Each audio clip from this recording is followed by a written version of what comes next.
Hello guys, how's it going? My name is Dal, and patch 10.15 has arrived just a couple of days ago, bringing with it new features and even more content with even more gearing improvements, by adding even more support for new and returning players, as well as old characters to catch up on their items and get some gear, so that you may dive on some of the newest revamped classes like mages, druids, paladins, or even the newest augmentation evoker.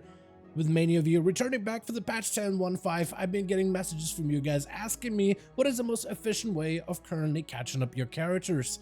Should you bother with any of the new open world content added, or just jump straight into dungeons and raids? And if the new mega dungeon is even worth your time when it comes to catching up quick. So in today's video, I wanted to update my previous 10.1 gearing guide by going over all of the gearing methods currently available in Dragonflight, and highlight the most efficient ways that you can catch up your next new main or potential alts as quickly as possible. But right before we get into this gearing guide, most of you guys watching these videos are still not subscribed. However, the more of you remind, the more of you do, so let's keep it going. Subscribe to the channel and ring the bell if you're watching these videos anyway, especially if you want to get more regular content regarding all of the newest Dragonflight updates and changes going forward.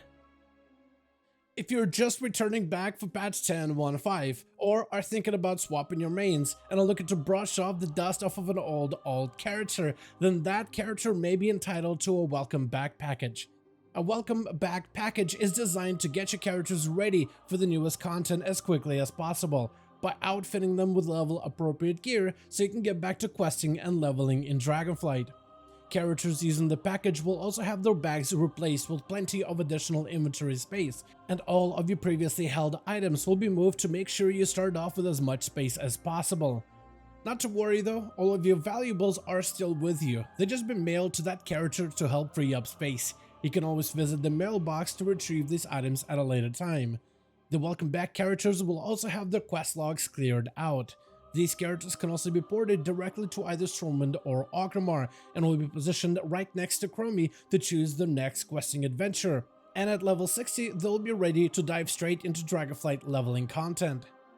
Now, before diving into the details behind gearing a character in the patch 10.15, I first briefly want to go over the gear upgrade system added for the patch 10.1 for any of you that haven't played the game in a couple of expansions.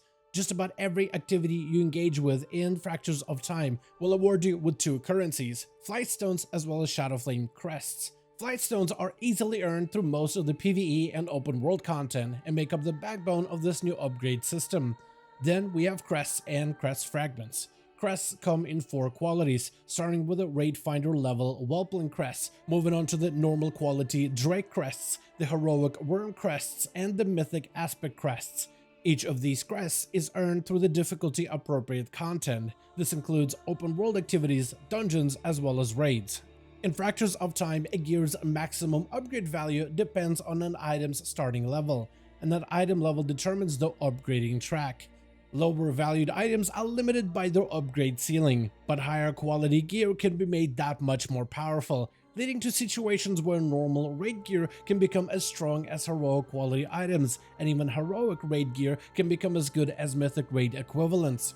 This infographic will help break down the item's maximum upgrade level. I will also have the infographic linked in the community Discord, and you guys are free to join that in the description down below. Now, let's go over how to efficiently gear your mains and alts for the patch 10.15, starting with the open world content. One of the newest features in 10.15 that's worth getting into as a fresh level 70 is the Time Rifts. Time Rifts are a public open world event found towards the center of Thaldraszus. Every hour a Time Rift is open, where foes from different timelines pour out in droves. Players in the area will be tasked with a variety of rotating activities to push back the invaders. The more tasks you complete, the better the reward you may receive from the Time Rift. And as you complete Time Rifts, you'll earn a variety of currencies and tokens to exchange at the Time Rift vendors. Most of these vendors contain cosmetics such as mounts, tabards, pets, and armor sets. Some of the vendors will also contain paracausal trinkets themed after historic weapons of World of Warcraft. While these trinkets will not be your strongest endgame options, they are a solid upgrade for any freshly leveled character, with many stronger baseline effects. Besides trinkets, She Everbreeze will also let you exchange any time capsules you earn from the rifts into epic gear of 402 quality, which can then be further upgraded to an item level of 424 maximum. These items are extremely unique, since all of them can then be further transformed at the Revival Catalyst to create starter versions of your class tier armor sets, which offers a massive boost of power to every single class and spec for the Season 2. But before we get into the details behind how to optimally use the Revival Catalyst, let's first finish covering how to gear through the open world activities. Another source of open world gearing is the Suffusion camps, found in either Asuna or the Onaran Plains, with the camp locations rotating weekly. Certain Suffusion camps will come with a world quest which allows you to obtain items of up to 411 quality. Completing any of the camp's activities and defeating the Disciple of the Incarnate Farak will also earn you items of 4 or 5 item level quality. World quests, while not as efficient, can also provide you quite a bit of early gear and items, which can then be upgraded beyond their initial starting level. And finally, we have world bosses. Currently, the Zakali Elders are the only bosses worth going after for the 10-1-5, since their gear starts at an item level of 421 and then can be further upgraded to an equivalent of high-end, normal, and even heroic item level qualities. Next, let's go over how to gear through the endgame content, like raids, dungeons, and PvP, starting with the dungeon content.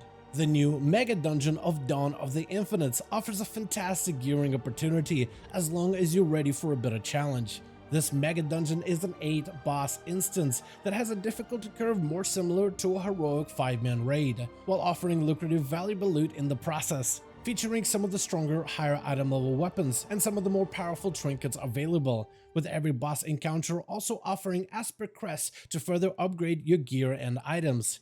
It is recommended that you enter this instance with an item level of 425 minimum, as the fights are designed to be a bit more challenging than most mythic dungeons. So far, I've been able to experience this instance with the pre-made groups of guildies as well as with random pugs, and I've been able to run it on a variety of characters, from my more geared Evoker to my less than geared Vengeance Demon Hunter tank, and in either case the instance was fairly doable. Dawn of the Infinite Dungeon requires you to respect its boss's mechanics, as well as a little bit of patience when learning some of the fights, but it's definitely worth your time if you can dedicate anywhere between 30 minutes to an hour to run this entire instance. Besides Dawn of the Infinite, we also have our Season 2 Mythic Plus dungeons, which offer a new array of seasonal dungeons as well as seasonal affixes.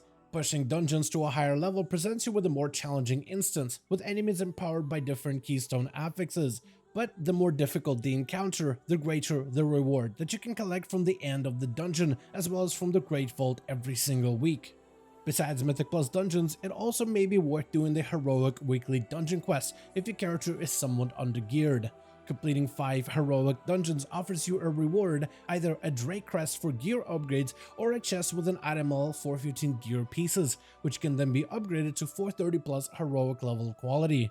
And if a time walking week is currently active, then it may be worth picking up the time walking quest to see if you can earn a piece of Aberrus raid gear by completing 4 time walking dungeons. When it comes to raids, the instance of Aberrus comes in 4 difficulties: LFR, Normal, Heroic, and Mythic, with the higher difficulties offering some of the higher quality gear and items. LFR difficulty will be quite easy to queue into as a solo player. In my experience, the normal raid difficulty is most certainly puggable and offers one of the best early gear experiences, though some groups will require you to be a certain item level first, with most preferring 410 item level minimum. Heroic and Mythic raiding isn't nearly as easy to pug, not unless you already got a fully geared character. But if you plan on regular Heroic and Mythic raiding, then I suggest potentially looking into a raiding guild going forward.